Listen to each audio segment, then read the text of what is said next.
Doctor Zakir Naik বাংলাদেশে আসতে না পারার কারণ কি? আমাদের কাছে অনেকে জিজ্ঞেস করেছেন, ফোন দিয়ে অনেকেই বলেছেন যে হুজুর আমরা শুনেছিলাম যে তিনি বাংলাদেশে আসবেন, এখন আবার শুনছি তিনি বাংলাদেশে আসবেন না। এই না আসার কারণটা কি? এখানে কথা বললে তো অনেক গোমর ফাঁস হয়ে যাবে, অনেকের তথ্য বের হয়ে যাবে। আসলে মূল কথা হচ্ছে ডক্টর জাকির নায়েক তিনি হচ্ছেন ভারতের একজন নাগরিক ছিলেন এবং তিনি বড় উচ্চ বংশের একজন মানুষ ছিলেন। ডক্টর জাকির নায়েক আগে কোনো মাযহাব মানতেন না, এখন আসলে তিনি আল্লামা তাকি ওসমানী হাফিজাউল্লাহর কাছে গিয়েছেন এবং আল্লামা তারিক জামিল সাহেবের কাছে গিয়েছেন, তাদের সান্নিধ্যে গিয়ে তিনি এখন মাযহাব মেনেছেন। সুতরাং বাংলাদেশে অধিকাংশ মানুষ তারা মাযহাব মানে এবং ইমাম আবু হানিফা রাহমাতুল্লাহর মাযহাবের অনুসারী অধিকাংশ মানুষ, 4টি মাযহাব রয়েছে। তবে তিনি যেহেতু বাংলাদেশে আসবেন, এই আশাতে এখন মুসলমানদের কোনো সমস্যা নাই, মুসলমানদের কোনো বাধা নাই। মুসলমানরা এখন তার আলোচনা শুনতে চান এবং তার কথা শুনে হাজার হাজার মানুষ দিনের পথে এসেছেন, ইসলামের সঠিক জ্ঞান তাদের কাছে পৌঁছেছে এবং তারা ইসলাম ধর্ম কবুল করেছেন। ভারত থেকে তাকে বের করে দেওয়া হয়েছে একমাত্র এই কোরআনের দাওয়াত দেওয়ার জন্য, মানুষকে সঠিক পথ দেখানোর জন্য তাকে ভারত থেকে বের করে দেওয়া হয়েছে।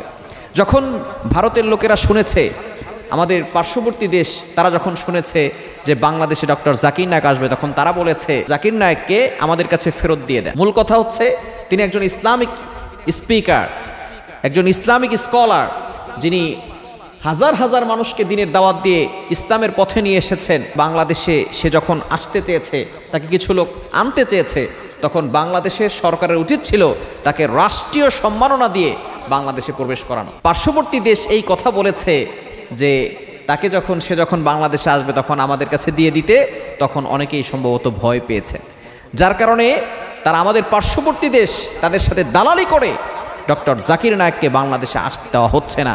সুতরাং আমরা জানতে চাই, জুলাই অভ্যুত্থানের পরে এখনও কারা আমাদের পার্শ্ববর্তী দেশ তাদের দালালি করছে?